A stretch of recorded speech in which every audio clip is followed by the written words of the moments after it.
Mazda and Toyota are rumoured to be teaming up to make the next generation Mazda MX-5 and Toyota GR86 on the same platform. I don't normally make news or rumour videos. I'm incredibly excited about this, and generally if I'm excited about it, probably worth telling you guys about. There's absolutely loads to unpack with this one. We're going to get into it. We're going to be talking about what engines could be in these cars, what chassis they're going to be built on. But first I want to talk about the legitimacy of this rumour. And there is precedent for this. Both Mazda and Toyota have a history of collaborating on cars and chassis. The first collaboration I can even remember, and I'm just under 30 years old, so I'm a younger whippersnapper, so if there's been collaborations before, I might not know about them, but the first one I remember is the Toyota GT86, Subaru BRZ, and the Scion car, whose name I can't remember.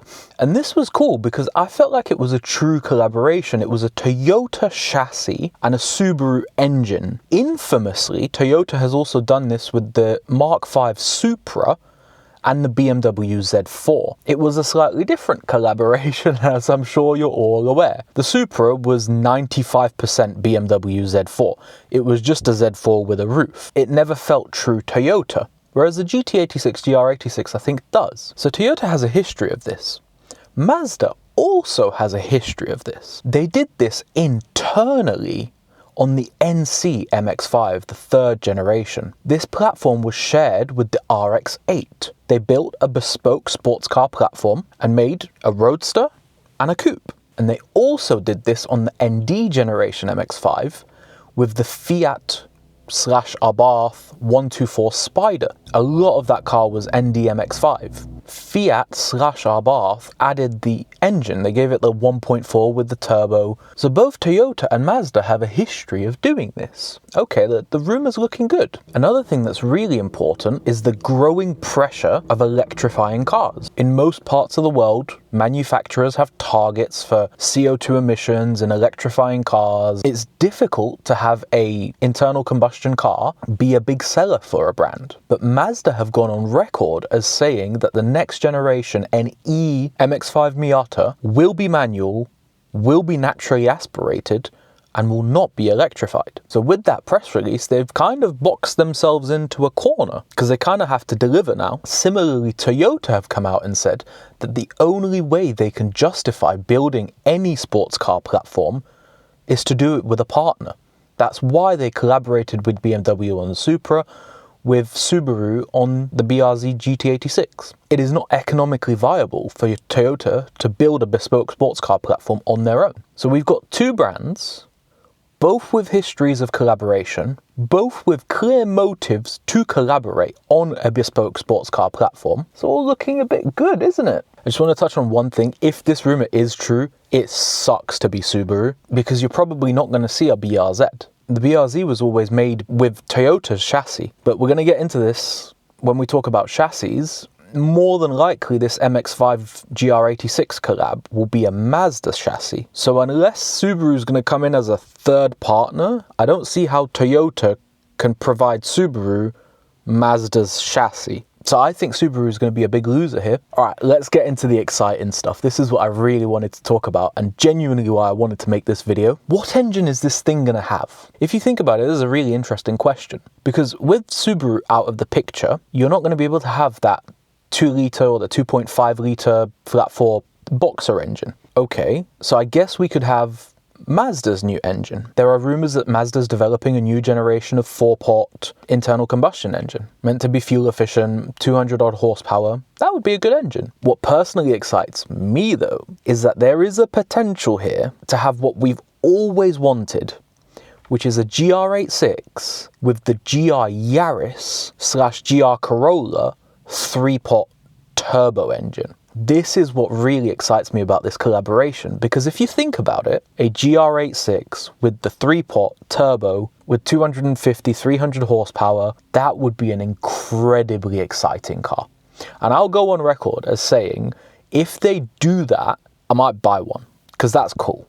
And what about the chassis? You see, there is precedent for a coupe version of a Mazda MX-5 Miata. There was the NB second generation MX-5 that had 179 models made of the coupe. Incredibly rare car, very sought after. I think there was a story at the factory that they were being built in burnt down and they weren't unable to produce any more of them. That's why there's only 179. So this is not unusual. And for this reason, I do think we're going to see the collaboration use the MX-5 platform.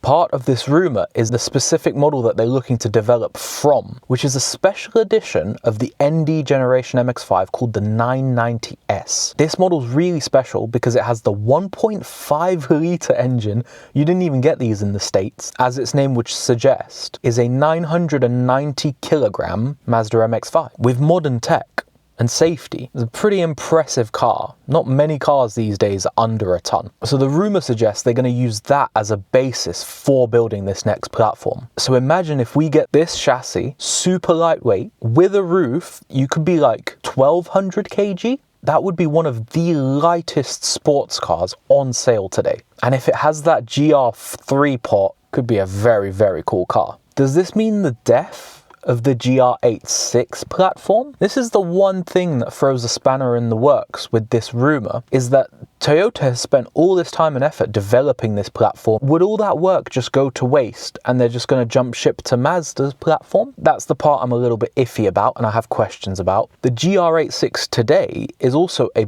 bigger car than the Mazda MX-5. So there's a lot to be said about the rear seats in that GR. Not because they're amazing, but having rear seats is important for some people, whether you want to put kids in them, or in some markets the insurance can be less expensive if you have a 4-seater car. So a GR86 built on the MX-5 platform would be much smaller. Would that affect the purchase decision of a GR86 buyer? I think it might do.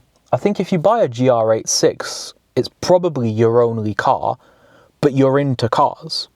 So you're willing to make some sacrifices, but you still want a relatively normal car that you can drive every day. Now, if you suddenly have a much smaller car, especially in markets like the US, an ND generation MX-5 is dwarfed on the road by the regular cars out there. Toyota might see much less people buying a GR86 built on an MX-5 platform. So that kind of throws a spanner in the works. I don't know if I was Toyota if this is the best decision. I'll end with this point. When it comes to sports cars, I am an engagement, steering feel, enjoying driving snob.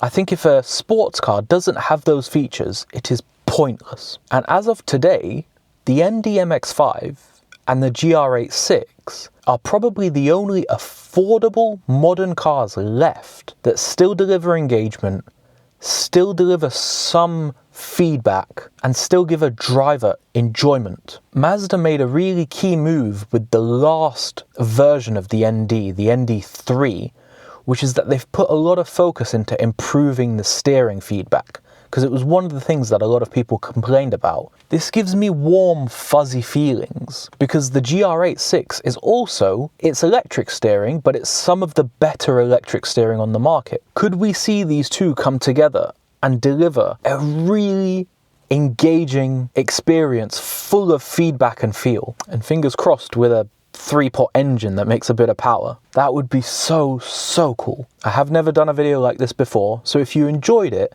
please like and let me know that you want more of these. If it's not your first time here, make sure you subscribe. And if you want to get better at driving, click one of these 2 videos. My name's Mick. I drive cars, although I didn't drive any in this video. Peace.